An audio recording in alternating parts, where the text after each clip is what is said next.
Dans Job Dilemme, on parle de cas de conscience qui peuvent se poser à tous ceux qui ont des responsabilités en entreprise. Et le dilemme qui va nous occuper aujourd'hui, eh bien, il concerne les cadres en couple et qui font chacun une carrière. Alors, vous nous voyez venir, hein, 2 carrières au sein d'un même couple, sans exploser en vol. Est-ce que c'est possible? 2 ambitions côte à côte. Est-ce que c'est jouable dans ce qu'est le couple, c'est-à-dire une communauté d'amour, de projets, de convictions? Et quand il y a des enfants, comment font ceux qui réussissent à répartir entre eux la charge mentale de l'éducation? Alors il y a des pièges, il y a des freins, parfois inconscients, mais aussi des clés qu'il vaut mieux connaître afin d'en jouer. Et pour donner tort à ce dicton anglais qui dit « former un couple, c'est n'être qu'un », mais lequel? Eh bien nous en parlons. Job Dilemme spécial couple à double carrière, c'est maintenant.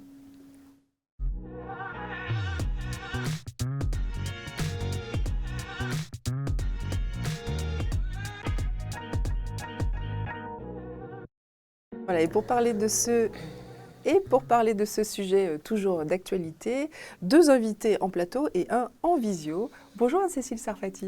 Bonjour. Alors, vous êtes journaliste, ancienne rédactrice en chef de Elle. Vous dirigez aujourd'hui une société de conseil éditorial et événementiel qui s'appelle Actually. Absolument. Voilà. Et vous avez écrit Nous réussirons ensemble. Voilà, je cherchais le titre parce qu'il y a même un sous-titre. Couple à double carrière, les freins, les pièges, les clés, qui est paru l'année dernière chez Albin Michel, c'est bien ça? Absolument. Voilà. Et donc c'est à la fois un guide de bonne pratique, un essai engagé qui invite à la réflexion, c'est ce que vous écrivez. Vous avez fait au total une centaine d'entretiens approfondis avec à la fois des couples. Oui, des couples et aussi des experts, c'est-à-dire des sociologues, des psychanalystes, mais aussi des dirigeants.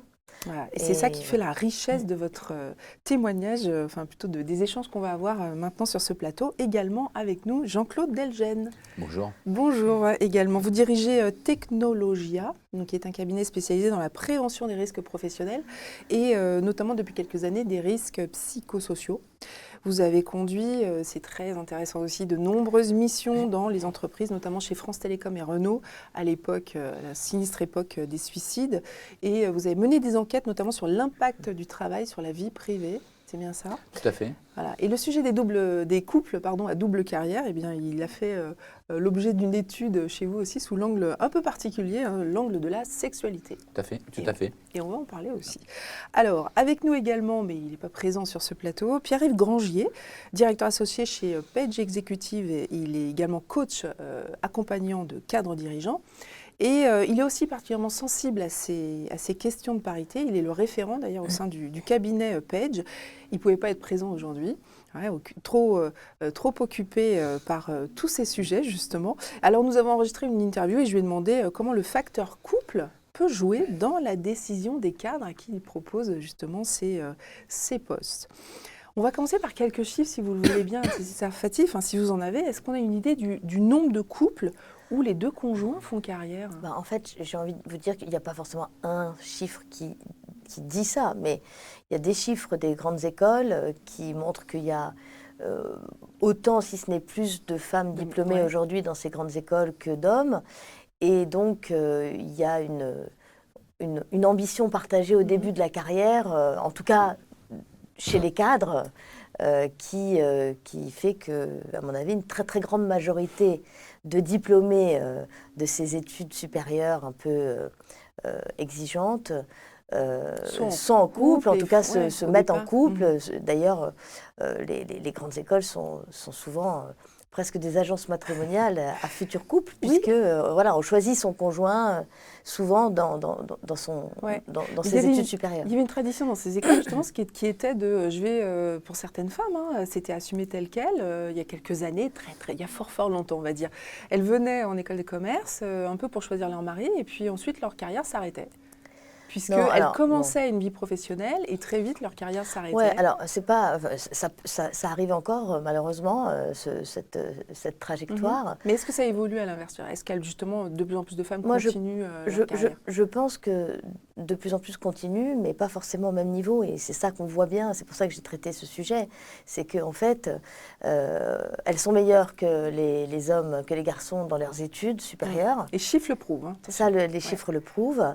elles réussissent Note mieux au leurs bac, et études, ça, ouais, ouais. mais alors après, dans la carrière, elles se font distancer assez vite parce que les règles de récompense dans les entreprises et dans les grandes écoles et dans les études même secondaires ne sont pas du tout les mêmes Ouais. que les règles de récompense dans les entreprises. Mais il n'y a pas que ça. Il y a aussi des tas d'obstacles qui sont liés à des tas de freins dont on va parler, Oui, dans les socio-culturels, mais aussi des... carrières, ouais. Voilà. Alors, juste pour donner quelques exemples, parce que je trouve que c'est ce qui est assez passionnant dans votre livre, qui est quelque chose de très vivant, parce qu'en fait, ce sont des témoignages presque bruts, pour certains. Par exemple, il y a Delphine, 52 ans, qui est directrice dans une société d'assurance, et elle a 4 enfants, vous l'écrivez, hein, et on le précise, et elle dit « Pour moi, il était clair, dès le départ de notre mariage, que je ne serais pas un simple faire-valoir de la carrière de mon mari, que je ne compterais sur personne d'autre que sur moi-même pour avoir une vie agréable. » Ouais. Ah, ça fait plaisir de lire ça. Bah ouais. Et à l'inverse, un homme, donc Maxime, entrepreneur qui a 36 ans. J'ai été élevé par un couple de médecins. J'ai toujours vu ma mère travailler à une époque où ce n'était pas encore si fréquent. Le travail de ma femme n'était donc pas une option à mes yeux. De même, nous voulions avoir 3 enfants ensemble et nous les avons eus. Alors voilà, donc ça c'est exactement, en fait, ce sont les graines du couple à double carrière. C'est-à-dire c'est une ambition mutuelle, un désir d'avoir un rayonnement personnel et professionnel, mais aussi d'avoir une ambition de famille et de réussite familiale. Ouais. Parce qu'en fait, ils sont assez exigeants, ces couples à double carrière. Ils ne sont pas exigeants que pour leur carrière, ils sont exigeants aussi pour leur famille. Ils ont en fait le culte un peu de l'excellence aussi dans leur famille. Et c'est souvent de la graine d'hyper-parents. Je ne dis pas ça, comment dire, dans le... avec admiration, parce que c'est difficile d'être un hyper-parent, et justement, souvent, or on est dans une ère de l'hyper-parentalité, hein, où surtout dans ces milieux-là, de cadres, etc., où on veut le mieux pour nos enfants, on veut en faire des futurs... En fait, il y a une espèce de course à la prépa HEC dès l'école maternelle, et du coup, ça met une pression éducative sur ces couples qui est considérable. Ouais. Ils se mettent eux-mêmes, ou la société, ou l'entreprise leur met eux-mêmes une pression professionnelle. Et du coup, qu'est-ce qui passe à la trappe? Le couple. Ouais. Parce que parce qu'il n'y a pas de temps qui reste pour le couple, en fait. Et on va justement, Or, à la fin, les enfants s'agrandissent, ça s'en va passe, plus rapidement qu'on ne le pense, je peux vous le dire. Et le travail, c'est pas avec ça qu'on va pas mourir au travail. Enfin, si, peut-être certains passionnés, mais bon, il y a un moment donné, on va s'arrêter de travailler pour prendre sa retraite, peut-être. Et donc, qu'est-ce qui restera? Le conjoint. Donc, si on n'a pas trop... Un peu négligé tout ça. Voilà, si on n'a pas trop travaillé la relation aussi à deux, si on n'a pas mis un peu d'exigence dans la relation à deux, du coup, qu'est-ce qui se passe? Souvent, il y a des couples qui explosent beaucoup quand les enfants s'en vont. Parce qu'ils ne peuvent plus s'éviter derrière les enfants, en fait. 50-60 ans, voilà. Jean-Claude Delgenne, est-ce que vous pensez qu'on peut faire que faire carrière, disons, ça peut être un projet de couple? Oui, je pense qu'on peut, mais c'est une question qui est un peu un piège pour moi. Dans quel sens? Dans le sens où faire carrière, réussir, c'est déjà tout un questionnement. Qu'est-ce que ça veut dire réussir? Prenons un exemple, un peu comme ça. Vous prenez le couple Kouchner-Ockrent, l'un et l'autre ont beaucoup beaucoup travaillé, réussi. On peut dire que de ce point de vue-là, si on... L'un dans la politique et l'autre dans l'entreprise, voilà, dans les médias. Grande journaliste, ministre, fondateur de ONG, reconnu au niveau international, grande réussite. Si on demande aux enfants de Kouchner si effectivement leur père a réussi, c'est peut-être ambivalent. Donc ça dépend d'où on se place en fait. La réussite, elle doit être appréciée à travers différents points de vue. Vous voyez ce que je veux dire? Donc ça, c'est pour ça qu'il faut bien préciser. Après, je suis tout à fait d'accord avec ce qui a été dit. La question de la réussite, à deux, elle peut se faire, mais il y a des conditions pour qu'elle se mène. Et la première condition, c'est à la fois une organisation vertueuse, surtout si on a des enfants. La seconde condition, c'est qu'il y ait un dialogue, un échange vraiment riche au niveau du couple. Sinon, il peut y avoir vraiment des difficultés. On est de plus en plus dans une accélération des rythmes sociaux. On a tous nos rythmes personnels et quelque part, on se synchronise à des rythmes sociaux. On a une accélération du temps. Nos temps de vie consacrés à l'intimité, au temps pour soi, à la famille, à la culture, sont aujourd'hui totalement cannibalisés par les temps de travail. Le travail déborde de partout. Ouais. Il y a une aspiration, une cannibalisation du travail de tous les autres temps de vie. Et si on n'y prend pas garde, effectivement, on a une explosion. Et pour contenir cela, il faut un projet de vie, il faut un échange, parce que, y compris l'évolution des couples, n'est pas, si vous voulez, forcément parallèle. On peut partir d'un point et puis après, avec ouais. des échecs, des réussites, on a des lignes sinusoïdales. Et donc gérer l'espace-temps, parce que c'est une question d'espace-temps en fait. Hein. Comment on gère l'espace-temps, comment on fait en sorte de réussir ensemble, c'est extrêmement compliqué Ouais. si on n'a pas ce dialogue riche, cette confiance Complètement, ouais. et cette possibilité d'échanger, de traiter les problèmes ensemble. C'est ce que vous disiez aussi tout à l'heure, effectivement, sur l'accélération du temps et l'absorption. Ces couples-là, donc on reste sur les couples qui réussissent, pour l'instant, on n'en est pas au piège, ils se sont confiés à vous. Vous avez relevé, me semble-t-il, quelques éléments en commun donc, que vous avez listés dans votre livre et que vous détaillez. Je trouve ça, par exemple, très intéressant. L'admiration mutuelle. Bien sûr, en fait, c'est la clé. Plus qu'un programme, non mais plus qu'un programme, ce que vous disiez au début de réussite, enfin comment dire, de réussite professionnelle en couple, c'est plus une réussite individuelle qui se nourrit l'un l'autre, c'est-à-dire qui est en miroir. Côte, voilà, ouais. c'est tout simplement pour être raccord dans des préoccupations. Il faut forcément s'admirer. Dans tous les couples que vous avez rencontrés, il faut forcément s'admirer. Au sens où, moi j'apprécie beaucoup le travail qu'il fait. Moi, je fais un livre sur les couples à double carrière, donc c'est vrai que c'est un prisme un peu, particulier. Je pense que dans votre public de cadres, ça leur parlera, parce qu'en général, quand on prend des responsabilités dans le monde du travail, c'est qu'on a une certaine ambition. Et donc, je pense que cette ambition-là, elle se nourrit mutuellement dans le couple. Et j'ai même envie de dire que les couples que j'ai étudiés sont des couples qui jouent le rôle de coach l'un pour l'autre. Et je vais même encore plus loin, et je pense que ça vous parlera, c'est que je pense que c'est même une bulle de protection dans un monde du travail de plus en plus violent, de plus en plus difficile, où on ne doit pas montrer ses faiblesses, où on doit toujours être fort, etc. etc.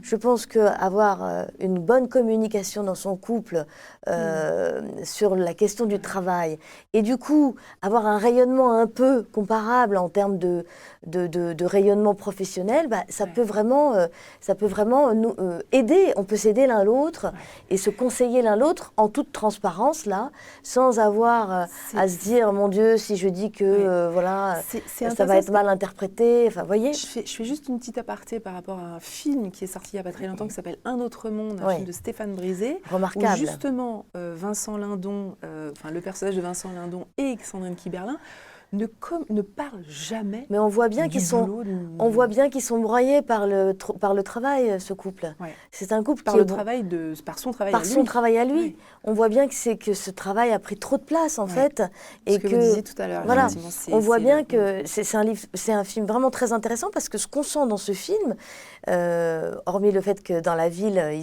ils ont été un vrai couple, ces deux comédiens, et ils sont les parents d'une jeune femme, mais hormis ça, ça c'est la vie privée, mais dans ce couple, dans ces deux personnages, on sent qu'en fait ce couple n'est pas du tout mort, qu'ils sont vraiment faits l'un pour l'autre, et que en fait ce qui les détruit, c'est le travail. Ouais, c'est la place que prend le travail dans la vie de Vincent Lindon. Voilà, exactement.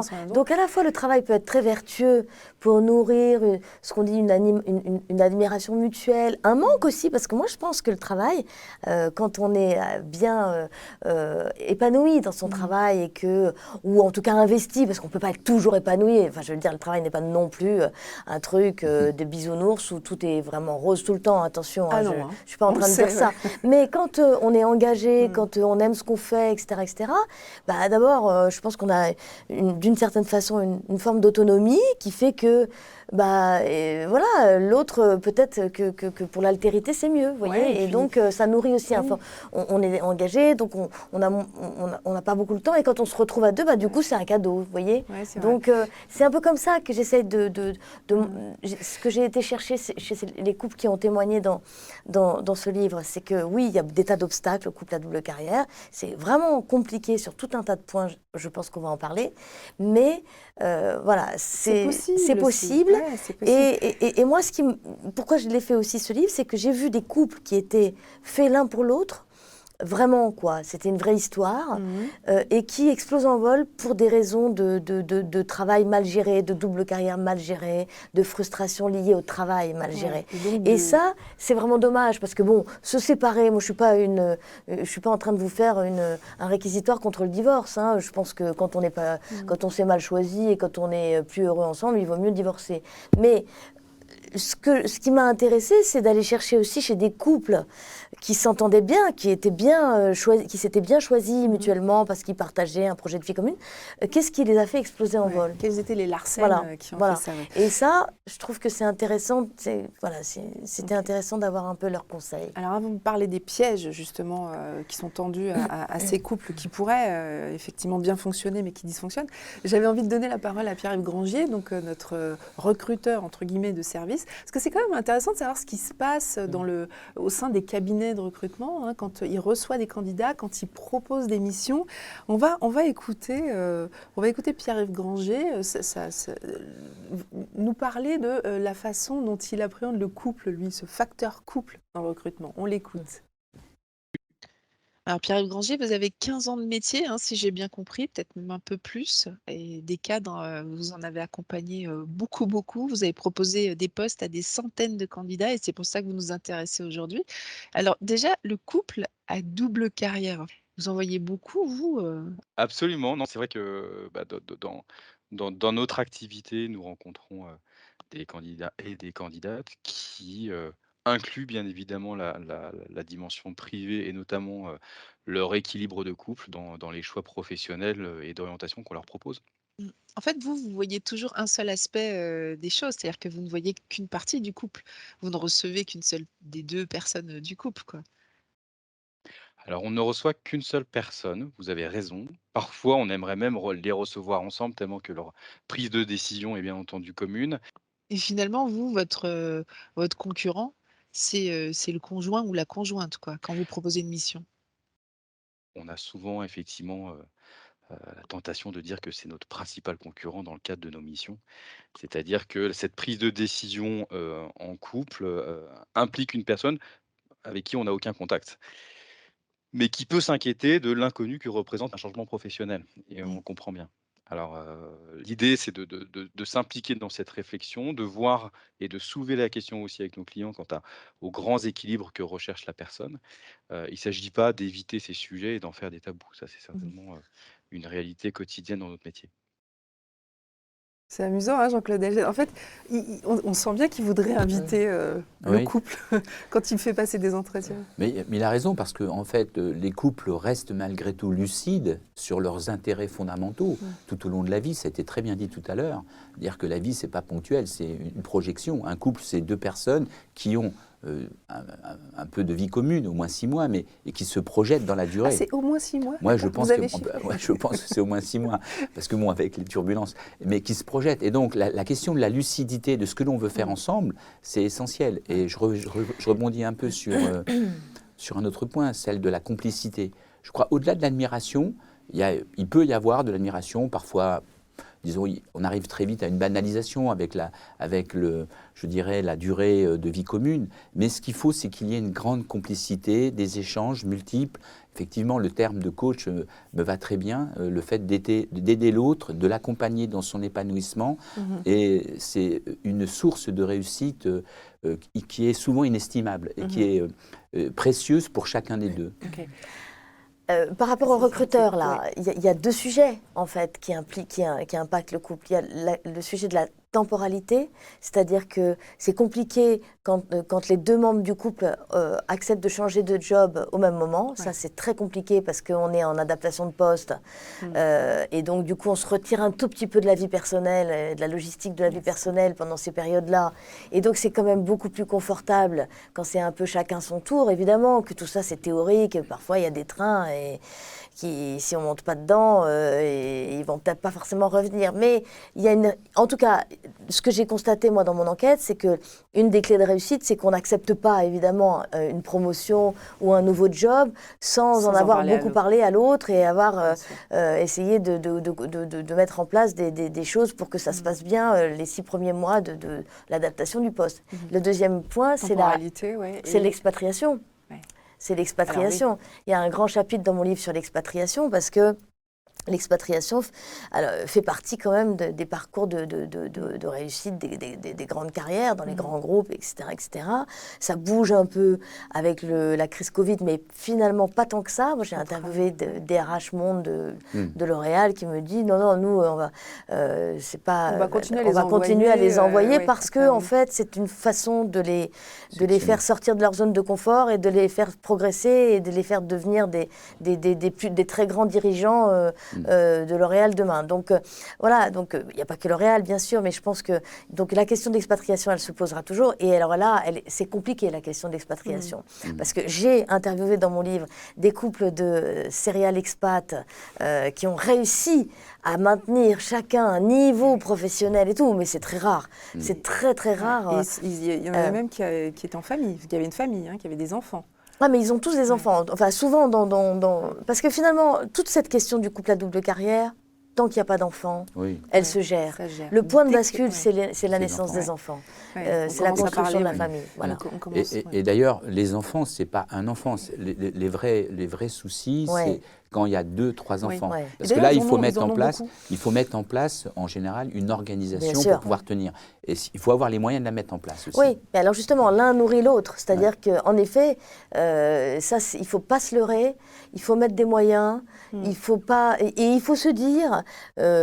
moi, j'ai souvent des jeunes femmes qui sont dans des grands groupes mais qui n'ont pas encore beaucoup de moyens, etc., qui hésitent à prendre une nounou et tout. Mais non, c'est un investissement sur la carrière future, de toute façon.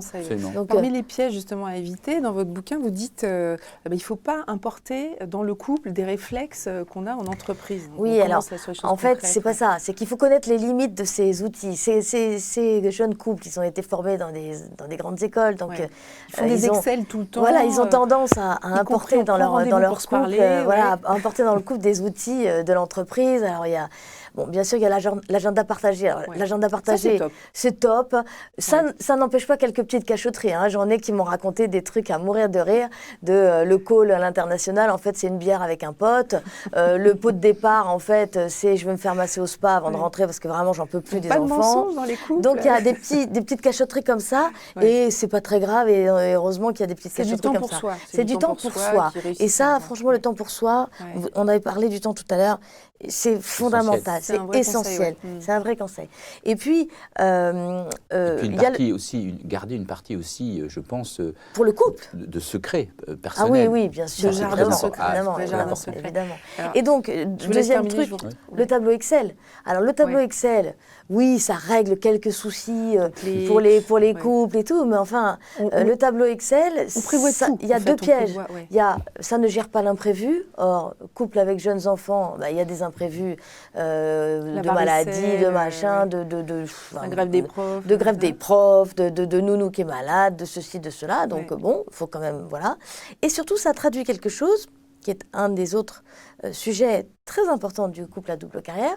Ça traduit une volonté de couper, de dérépartir les tâches d'une façon quasi mathématique entre le père et la mère.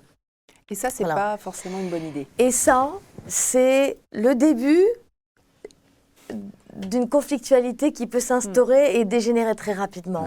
Parce que ce que vous conseillez plutôt, vous, c'est plutôt de dire répartissons en fonction des compétences de chacun. Il y a ça, mais il y a aussi la question de l'équité versus l'égalité mathématique et comptable, si vous voulez. Je pense que on est trop dans une logique.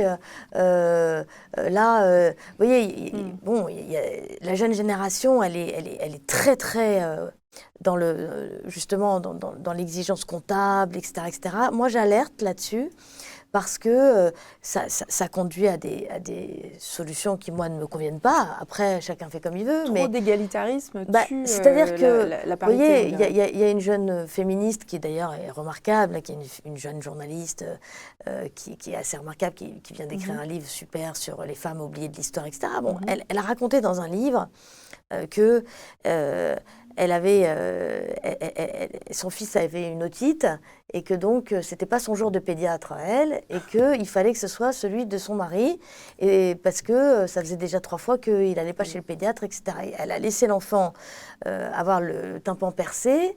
Se faire exclure de la crèche du coup parce que les parents, la crèche a dit mais qu'est-ce que c'est que ces parents, Pour démontrer à son mari. Pour démontrer à son mari et elle en tire une fierté qu'elle a Mmh. racontée sur YouTube. J'en parle dans mon livre en disant maintenant c'est réglé, quand il y a pédiatre, il y a pédiatre. Bon, ok, chacun fait comme il veut. Moi je trouve que c'est très comment dire, radical. Je trouve que c'est instrumentaliser l'enfant, que c'est pas bien pour l'enfant et que quand même quand on est parent, c'est l'enfant avant. Je suis désolée, mais voilà, c'est les adultes et les enfants, c'est pas la même chose. Donc ça c'est un des pièges en fait. Voilà, hein, donc faut, là il y a un piège qui ne va pas du tout. Ouais. Je ne dis pas qu'il faut mettre son mouchoir par-dessus quand on est une femme systématiquement, parce que c'est vrai que parfois il y a une tendance des hommes à nous laisser quand même la majeure partie de la charge mentale et de la charge opérationnelle de la vie familiale. Mais je pense qu'il faut trouver des arrangements et sans lâcher son exigence, mais voilà, je pense que... Ce que dit Anne-Cécile Reyes, ça peut avoir des conséquences au niveau psychologique sur le couple, enfin sur les femmes en particulier. Ce qu'on constate encore, c'est effectivement que les femmes ont une charge de travail domestique, entre guillemets, considérable. d'1h30 en sus des hommes, en moyenne, hein, donc c'est beaucoup. Ce qu'on constate aussi, c'est qu'elles s'occupent beaucoup plus des enfants, donc on l'a vu avec la période du Covid. On n'a pas parlé tout à l'heure de la question structurelle de l'emploi, mais les femmes sont celles qui ont le plus de travail intérimaire par rapport aux hommes. 2/3 des emplois en CDD sont des femmes. Et donc, on a constaté qu'au cours de cette période, une femme sur 2 qui était en travail, disons, précaire, soit CDD, soit intérimaire, a perdu son job. Donc ça, c'est très important de le dire. Oui, ça a joué, c'est vrai. Mais comme on était sur les populations cadres, en fait, on mais est même plutôt chez sur les cadres, il y a beaucoup qui ont beaucoup télétravaillé, ce qui a eu aussi des conséquences importantes. Ce que je veux dire par là, c'est qu'en fait, la femme, encore, dans sa forme d'emploi, choisit des emplois pour pouvoir s'occuper de la famille. Et ça, c'est un arbitrage qu'il faut questionner, parce que c'est une démarche sacrificielle de sa part. Et donc, la vraie flexibilité, c'est, comme vous l'avez dit tout à fait, c'est de discuter tout en étant, je dirais, dans une systémie. L'idée, c'est pas d'être dans une répartition mécanique. Tu fais ça, en quantifiant. Ça, c'est terrifiant parce qu'on arrive à des absurdités, comme vous l'avez dit. Il faut avoir une souplesse d'organisation en parlant systématiquement pour répartir et éviter des sacrifices, et en particulier pour les enfants. Et faire quand même les comptes à la fin du mois. Oui, bien sûr, et bien sûr. Et c'est là, mais pas forcément sous forme d'un entretien hebdomadaire d'évaluation, vous voyez. Façon d'entretien annuel d'évaluation. Au fil de l'eau. Voilà. Alors les femmes payent bien sûr sur ce plan-là un coût sur le plan psychique, puisque les femmes sont beaucoup plus victimes d'épuisement professionnel, beaucoup plus victimes de dépression, et c'est souvent dû à la saturation, le fait qu'elles renoncent trop à elles. Et donc ça, voilà, nous on l'a quantifié, on n'a pas le temps d'en parler, mais à de multiples reprises. Nous, dans nos études, on le voit, à Technologia, dans les études que l'on fait, on voit souvent le prix payé par les femmes pour tenir, pour jongler, et parfois jongler mal, mais c'est très difficile. Et conséquence aussi, parce que finalement on reste toujours sur le sujet des couples à double carrière, la conséquence aussi sur la vie sexuelle des couples. Alors, quelle est-elle? Parce que je sais que vous avez mené une étude, il y a un petit moment déjà, mais... On voit, si vous voulez, que premièrement, les cadres travaillent de plus en plus tard le soir. En 2002, il y avait une étude, je crois, menée par la PEC qui montrait qu'un cadre sur 3 travaillait tard le soir, au moins 2 jours par semaine. On a repris, nous, 10 ans après cette étude, et on est passé de 1 à la moitié, c'est-à-dire qu'aujourd'hui, vous avez pratiquement tous les cadres qui bossent au moins 2 jours par semaine le soir. Ça a des conséquences sur le temps de sommeil et sur l'épanouissement sexuel. Quand je parle cadre, je parle femmes. Ceux qui sont du soir, donc. Hein. Ouais, Quand vous avez des enfants, c'est difficile à un autre moment. Hein. 80% des cadres nous disent qu'ils ont eu des incidences avec troubles du désir, troubles du plaisir, beaucoup de problèmes d'érection pour les hommes, de problèmes de lubrification pour les femmes, dus au travail, 80%. Ouais. Donc, Directement. on voit bien Moi, je vais que rajouter tendre quelque n'est chose. plus la nuit, comme on dit, hein, c'est-à-dire que vraiment, Ouais, mais il y a- la vie sexuelle est impactée par le débordement du travail. Ouais. Et très souvent, ce sont durant les vacances, durant les congés, qu'il y a en fait, c'est pour ça qu'il faut se ménager, c'est une des réussites, Du temps. des temps à deux, essayer d'avoir du temps, partir en vacances, se retrouver, essayer d'éloigner un peu l'emprise du travail Mais- pour tenir dans la durée. C'est Plus pas que le qu'un manque gadget. de temps, l'impact sur la sexualité, c'est aussi, il y a beaucoup de femmes qui se refusent en prétextant le manque de temps, mais par vengeance féministe aussi, parce que elles trouvent, souvent à juste titre, qu'elles en font trop par rapport à leur conjoint et qu'elles sont encore dans une logique un peu, pour moi, à l'ancienne, que la sexualité, c'est un cadeau qu'elles font à leur conjoint, et du coup, elles du coup, elles ne feront pas ce cadeau. Il y a plein de témoignages dans le livre là-dessus. Elles ne font pas ce cadeau à leur conjoint parce que, quand même, faut pas exagérer. Il en fait tellement peu à la maison qu'on va pas en plus lui faire plaisir, vous voyez. Donc là, de la libido. il y a une baisse de la libido mais, liée, orientée, mais vraiment orientée, voilà, par une espèce de colère en fait. Hein. Et bon, ce qu'on voit aussi dans le livre et dans ce chapitre que j'ai fait sur la sexualité, c'est que il y a des femmes qui disent j'ai pratiqué cette solution, mais en fait je me punissais moi-même. Oui, bien sûr. Parce que d'une certaine façon, moi aussi, j'avais envie de ça. Donc voilà, donc c'est très marrant la façon dont elles racontent comment elles ont réglé ce sujet-là avec elles-mêmes, en fait. Alors c'est très intéressant ce que vous dites, puisque en fait, nous, ce qu'on a constaté dans nos études, c'est que très souvent, le palliatif, c'était l'amour au travail, hein, puisqu'il y a beaucoup de couples, il y a beaucoup il y a à peu près 50% des cadres qui ont trouvé un partenaire un partenaire souvent occasionnel au travail. Adultère. Ah oui, voilà. Donc il y a beaucoup d'adultère, il y a beaucoup Alors de... moins peut-être maintenant avec le travail hybride. Hein. Alors le télétravail, peut-être, on n'a pas de recul là-dessus.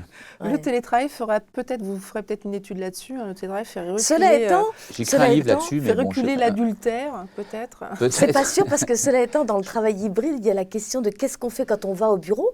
Dans le travail hybride, il y a bien sûr le télétravail, mais il y a aussi comment on repense le travail au bureau. Et en général, tous les experts disent, on repense par vraiment des moments très importants de collectif, de one-to-one, donc de lien humain. Donc peut-être que... Donc voilà, et donc du coup, ça va susciter encore souvent, l'adultère est dû... L'adultère se met souvent dans des situations hors travail. Nous, ce qu'on a constaté, c'est que les liaisons se faisaient souvent dans les cocktails, dans les déplacements, etc. Donc là, avec le télétravail, il y a quand même beaucoup moins de déplacements. Alors, on peut supposer que peut-être... Alors, ceci dit, le télétravail a aussi fait monter les violences conjugales. Hein, ça, bien sûr. Alors, c'est une autre débat, mais bon. En tous les cas, le télétravail peut-être fera peut-être baisser effectivement l'adultère. Alors, les conseils pour les couples biactifs qui tiennent, qu'on retrouve évidemment dans votre livre, Anne-Cécile Sarfati, c'est dépasser la rivalité, devenir une sorte de coach l'un pour l'autre. Lever le tabou de l'argent, j'en énumère quelques-uns, vous pouvez m'arrêter. Hein. Lever le tabou de l'argent, parce que ça c'est aussi super important, on ne l'a pas encore abordé. Juste une chose, si on l'a un petit peu, on l'a abordé d'une façon un peu allusive comme ça. Tabou de l'argent, c'est que, en gros, si l'un des deux gagne plus que l'autre. 75% des couples, c'est l'homme qui gagne plus. Ouais. Donc ça nous en laisse quand même 25% où c'est l'inverse. Mais bon, dans 75%, donc tous les arbitrages sont faits, professionnels sont faits quand même souvent en faveur de l'homme qui gagne plus dans l'intérêt général de la famille. Mais ça peut nourrir des frustrations. Et surtout, ce que ça nourrit, à tort à mon avis, c'est une vision un peu taboue de l'argent pour les femmes, qui du coup, en fait, mettent tout ce qu'elles gagnent dans le compte joint et n'investissent pas, tandis que l'homme met une partie pour faire fonctionner dans le compte joint et du coup, pendant ce temps-là, il investit, s'enrichit, etc., etc. Et ça fait des décalages de patrimoine à la fin de la vie qui sont quand même assez considérables. Et qui peuvent être problématiques s'il y a séparation, qui sont obligatoirement problématiques s'il y a séparation. Donc ça, c'est embêtant. Il y a vraiment des choses importantes à dire par rapport Par exemple, quand il y en a un qui décide de suivre le conjoint qui va s'expatrier et du coup va un peu régresser sur le plan professionnel, voire va un peu se sacrifier, il faut qu'il y ait des compensations financières en termes de droit à la retraite, etc. Donc il faut que le conjoint pour qui on se sacrifie voilà, fasse des compensations financières. Dans le livre, on en parle aussi. Et puis enfin, sans aller jusqu'à l'expatriation, vous parliez de l'organisation clé pour réussir un couple à double carrière. Très souvent, les femmes, mais ça c'est vraiment un héritage archaïque d'où on vient, du patriarcat, très souvent les femmes se culpabilisent et font d'avoir recours à des femmes de ménage, à des nounous, à des aides à domicile, à des plats préparés parce qu'elles n'ont pas eu le temps, elles avaient un comité ou une réunion et donc elles achètent directement chez le traiteur pour nourrir la famille, etc. Et elles se culpabilisent en disant, mon Dieu, avec ce que je gagne, tout ce qu'on dépense et les impôts, finalement, il ne reste pas grand-chose.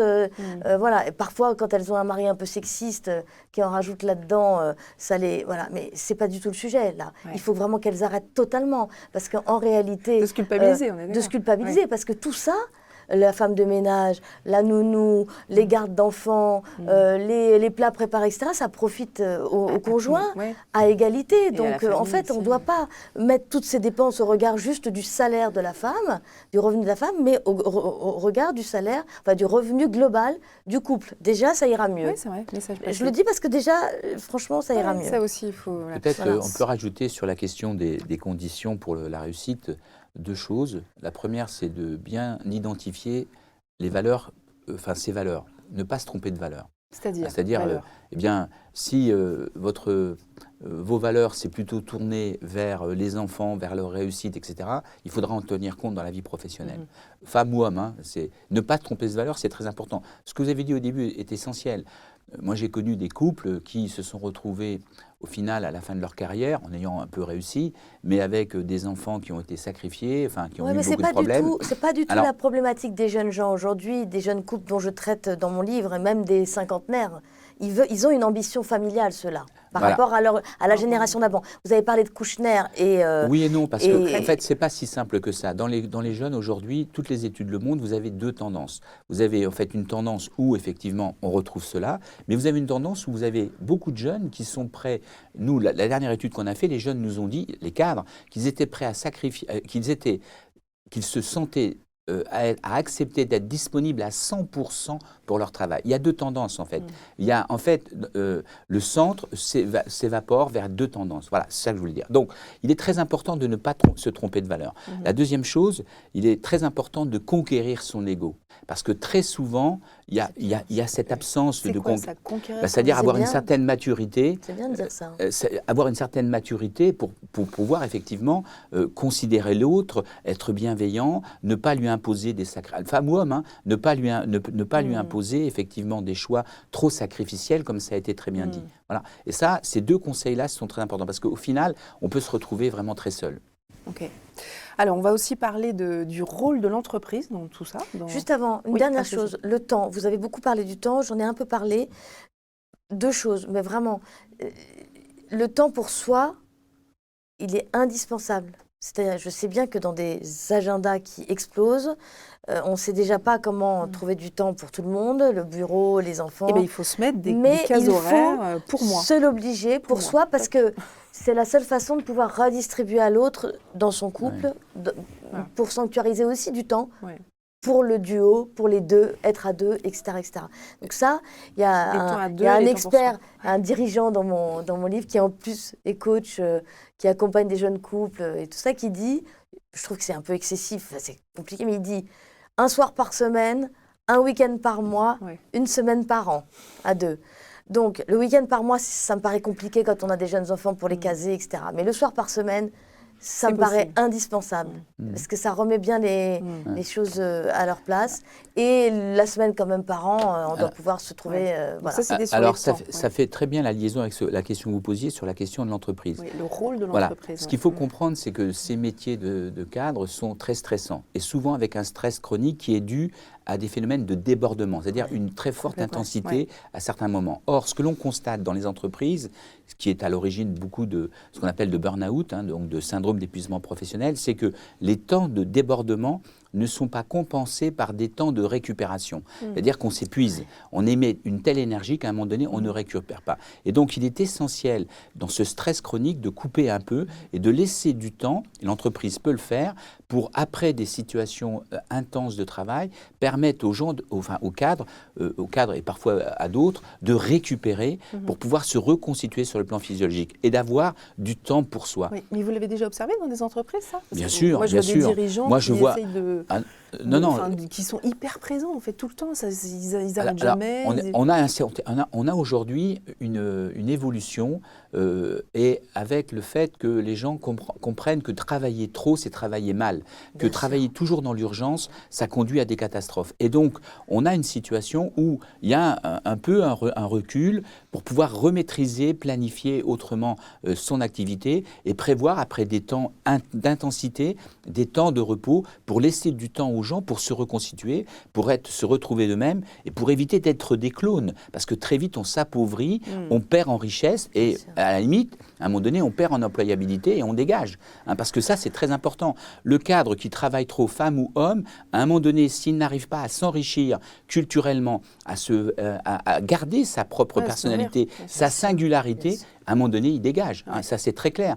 Les entreprises n'ont pas de mémoire aujourd'hui. Elles ne tiennent absolument pas compte du passé. Si à un moment donné, vous n'êtes pas suffisamment productif, si vous n'arrivez pas à vous singulariser, vous sortez. Et donc, il est important de maintenir cet équilibre. Ça fait partie de l'employabilité. Absolument. Mais c'est tellement juste, c'est tellement juste ce que vous dites. On va demander aussi à Pierre-Yves Grangier, justement, quel est le rôle que peut jouer l'entreprise pour encourager ces couples à double carrière, si tant est que ce soit possible. Pierre-Yves Grangier, à votre avis, est-ce que l'entreprise a un rôle à jouer dans la réussite des couples à double carrière, avec des actions concrètes, quoi? Mais je pense que l'entreprise a un rôle d'autant plus important à jouer sur ce sujet, que c'est aussi un élément qui construit sa marque employeur, qui fait partie de sa marque employeur et donc de son attractivité. C'est-à-dire avoir la possibilité d'aborder ces sujets sans aucun tabou. Je pense qu'aujourd'hui, il y a une évolution forte, c'est que pendant des années, on a tenté, mis en place des actions, des initiatives pour, potentiellement se montrer plus attractif, notamment auprès des femmes dirigeantes, d'accord? Et il y a encore beaucoup à faire sur ce sujet-là. Mais je pense qu'aujourd'hui, il s'agit d'aborder la question par le biais du couple. C'est-à-dire qu'il s'agit aussi parfois d'accepter le fait que, l'homme, dans le couple ou le conjoint ou la conjointe ait besoin aussi parfois de ralentir, de prendre un congé paternité, de peut-être être plus investi dans sa vie familiale pour que l'autre puisse avancer et notamment, je dirais négocier au mieux une phase de transition. Mmh. Oui, c'est intéressant ce que nous dit Pierre-Yves Grangier. En fait, c'est ce qu'il essaye de défendre auprès de ses clients. Et c'est pas facile. On a coupé l'entretien parce que c'était un peu long.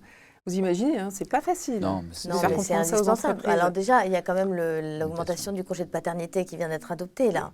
Parce que en fait, Ça peut aider. ouais. c'est Ah non, très mais c'est pas important. que ça peut aider, c'est clé en fait. C'est clé. C'est très important. C'est très important parce qu'en fait, ce congé de paternité qui C'est la liaison devrait- du père avec les enfants. devrait être pris sans la mère, hein. C'est-à-dire une fois que la mère est retournée à son travail, elle, à mon avis, elle peut tout régler. Ce congé de paternité, bon, en France, il n'est que d'un mois, mais c'est déjà pas si mal. Oui. Mais si il est organisé seul, où le père se retrouve seul à devoir gérer l'enfant, mais pas que l'enfant, parce que du coup, le père se rendra compte de tout ce que ça représente de gérer Et une ça, maison, c'est- un enfant, du coup, Oui, je disais que c'était un aspect, parce qu'en c'est fait, très important. Ce que disait Pierre Granger, c'est qu'à un moment donné, on peut avoir besoin de faire Bien une sûr, pause. les Ça jeunes- peut être effectivement pour l'arrivée de l'enfant, mais ça Oui. peut être aussi parce que le couple va pas bien. ou parce qu'on a besoin quelqu'un de malade dans la Il famille, y a ça ou aussi. que, bien Et sûr. encore, ça, c'est encore différent. Oui, Et vous mais- voyez, pour des raisons vraiment très liées au couple, puisque c'est notre sujet.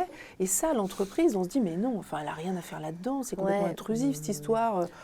Si, moi je vois par exemple dans les entreprises, j'ai un de mes amis qui travaille dans une grande entreprise automobile, il est cadre à un très haut niveau, il a pris une année sabbatique pour pouvoir effectivement, à la naissance de son enfant, s'occuper de son enfant. Et il est toujours en poste? Il a repris son poste, Il y a ça s'est pas eu de bien passé. conséquences? Non, il n'a pas eu de mais conséquences. justement, Non, ça ça bouge évolue, beaucoup. ça évolue. Ça évolue. Là, j'ai Ouais, mais ce sont des interviewé. pionniers, ces J'ai gens. en interviewé fait. un jeune père qui a 35 ans, qui était un Français, qui fait carrière dans le groupe Nestlé, mais qui est marié avec une Norvégienne. Donc, il a dû, à un moment donné, être expatrié en Norvège. Et il a eu un congé de paternité, là, de 5 mois.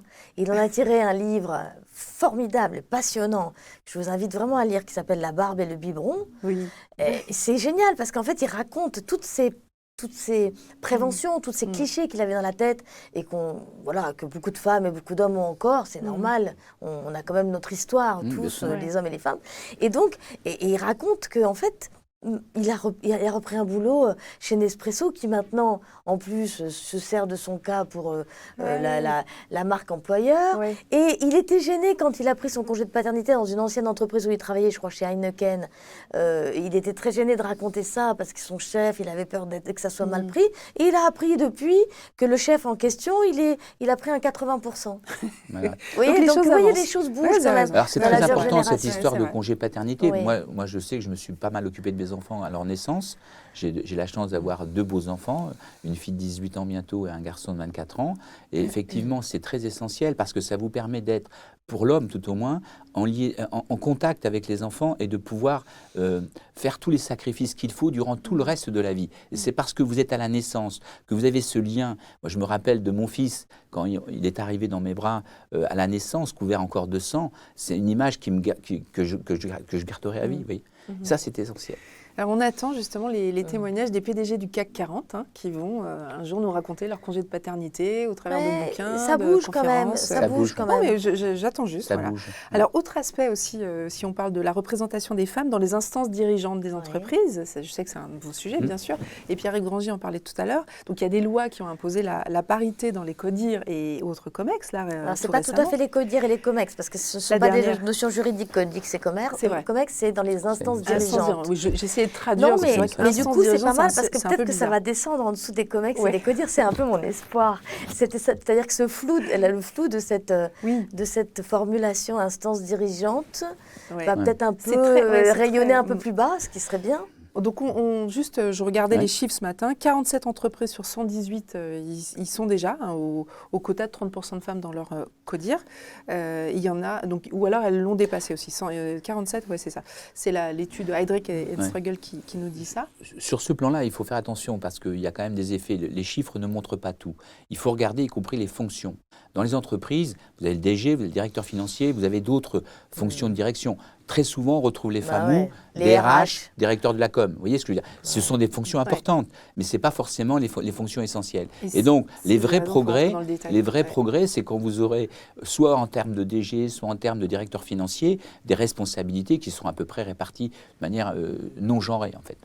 Et alors justement, on va en reparler, mais je voudrais à nouveau vous proposer d'écouter Pierre-Yves Grangier, à qui j'ai demandé, mais comment ça réagit chez vos clients quand vous dites que le candidat, il hésite parce qu'il a une vie de famille. On va l'écouter. Ouais, vous avez parfaitement raison. La posture que l'on peut entendre parfois, c'est bon, si c'est pas compatible avec sa vie familiale ou avec sa vie de couple, bon, ça veut dire que ce type de niveau de responsabilité n'est pas approprié pour la personne. Si nous Et vous en tenons tous pensez ce quoi de type de ça? raisonnement, Ouais. Vous en si pensez nous quoi de tenons cette tous ce posture? type de raisonnement, on va pas faire avancer les choses. Et surtout, autant vous dire que l'attractivité de l'entreprise va en prendre un sacré coup, parce que d'autres entreprises vont avancer sur le sujet en parallèle. Tout à fait. Voilà, le déni des entreprises par rapport à cette question. de Aujourd'hui, avec la financiarisation des entreprises qui recherchent en fait une rentabilité à court terme, ça suppose en dessous que les dirigeants ont une démarche totalement sacrificielle. C'est-à-dire qu'il n'y a qu'une chose, le travail. Le reste n'existe pas pour les décideurs qui exigent des rentabilités parfois à 15%, alors que dans le secteur, on est à 7%. Vous voyez. Donc ça, c'est de là que ça part. Bah, bien sûr. C'est de là où ça part. Et ça peut changer, ça, selon vous, Sarfati? Vous parlez du changement de la financiarisation de l'entreprise. Je ne sais pas si je suis capable de vous répondre. J'aimerais. Sur la Franchement, j'aimerais. Parce que c'est totalement Il faut que absurde. l'entreprise retrouve en fait ce qu'elle était il y a 20 ou 30 ans, si vous voulez. Oui. C'est-à-dire qu'on Franchement. ne soit pas dans des rythmes imposés trop intenses à court terme et qu'on pense sur le long terme. Des compétences parfois quand quelqu'un est un peu pris par une maternité ou une maternité, on peut lui laisser du temps pour retrouver cette personne-là quelques années après à des postes de direction. Il faut penser sur le long terme. Et ça, c'est tout un enjeu. Il y a quand même des grands groupes qui font vraiment des choses. Hein. Oui. Je pense par exemple à AXA, ils ont vraiment une politique vraiment depuis longtemps très favorable. D'inclusion en général. Oui, d'inclusion en général, mais vraiment ouais. très avancée sur l'égalité femmes-hommes. Ça passe par quoi? Est-ce que ça passe par exemple par le... Ça fait déjà plus de 10 ans que, par exemple, chez AXA, ils ont voté des enveloppes de rattrapage salarial pour compenser les inégalités de salaire. Donc ça vous voyez, mais pour ça, pour encourager les femmes à pouvoir il y a siéger dans énormément leurs de instances choses. dirigeantes. Il y a, tous ces réseaux mixité de grands groupes qui étaient d'abord des réseaux de femmes et qui aujourd'hui qui se sont créés il y a une dizaine, il y a 10-15 ans et qui maintenant sont des réseaux qui tous changent leur nom, enlèvent au féminin, enlèvent elle et tout ça pour mettre mixité et pour traduire aussi un accueil et une inclusion des hommes dans ces réseaux. Et ces réseaux sont très utiles parce qu'en fait ils permettent aussi d'emmener les hommes dans ces sujets-là. Voilà.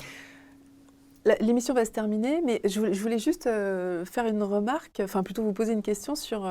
vous avez surtout interrogé des couples hétérosexuels, mais vous dites aussi que finalement la question se pose moins chez les couples homosexuels. En fait, j'ai commencé à travailler sur tout type de couple. Ils sont plus égalitaristes, ces couples-là? Incontestablement. Mais incontestablement, en réalité, le sujet de ce livre et le sujet du couple à double carrière, c'est un sujet de patriarcat. C'est-à-dire un sujet de l'héritage qu'on porte aujourd'hui, c'est l'héritage du patriarcat, à savoir les hommes sont responsables de rapporter l'argent à la maison et les femmes sont responsables de s'occuper des enfants. Mais c'est ça qui se passe dans les couples à double carrière encore aujourd'hui, même si bien sûr les choses ont bougé, mais on porte dans notre inconscient collectif toute cette histoire et qui fait aussi... J'en parle dans le livre pour essayer d'être un peu indulgente, entre guillemets, avec les hommes, parce que bon, il y a de la paresse aussi dans le non-partage des tâches, mais il y a aussi l'inconscient collectif qui fait, c'est une sociologue canadienne très engagée, qui dirige un laboratoire égalité femmes-hommes à Montréal, donc c'est pas quelqu'un qui est complice du patriarcat et de la perpétuation des inégalités qui dit ça, mais elle dit que toutes les études montrent que, en fait, les hommes, quand ils rentrent à la maison, sont programmés pour se reposer après leur dure journée de labeur, alors que nous, quand on rentre à la maison, dure journée de labeur ou pas, on voit tout de suite qu'il faut préparer le dîner, donner le bain à l'enfant, il y a un truc qu'il faut ranger les bouquins qui traînent. Enfin, d'accord, donc c'est néandertalien tout ça. Donc c'est un peu ça qu'on charrie, si vous voulez. Et pourquoi les couples homosexuels ne tombent pas dans ces travers? Parce que en fait, ils n'ont pas l'altérité du sexe, si vous voulez. Donc les femmes, parce que alors là, il y a double compétence. Parce que deux hommes entre eux, mais deux hommes entre eux, en fait, sont beaucoup plus dans un programmés pour ils se sont reposer beaucoup plus dans un partage égalitaire. Parce qu'ils y ont peut-être plus réfléchi et ils en ont peut-être plus parlé, ce qui est un des secrets. Et surtout, ils sont pas dans la différence des sexes dans leur couple. Donc du coup, ils sont pas rattrapés par ce schéma psychanalytique de femme-homme. Ok, écoutez, je vous remercie beaucoup en tous les cas pour cet échange très riche et très varié. Moi, ce que je retiens, c'est que les couples qui réussissent sont ceux qui savent jouir de leur ambition. C'est écrit dans votre bouquin, donc jouissons. Et merci beaucoup à vous de nous avoir suivis. On espère vous avoir intéressés. Si c'est le cas, n'hésitez pas à partager cette émission avec des couples à double carrière ou pas d'ailleurs. Ils sont peut-être sur le chemin. Je tiens aussi à signaler que sur Cadre Emploi, nous avons consacré justement un article sur ces couples à double carrière chez leur psy. En fait, c'est raconté par leur psy. Donc, vous retrouverez le lien vers l'article sur nos réseaux sociaux. Eh bien, je vous dis à bientôt pour un nouveau numéro de Job Dilemme.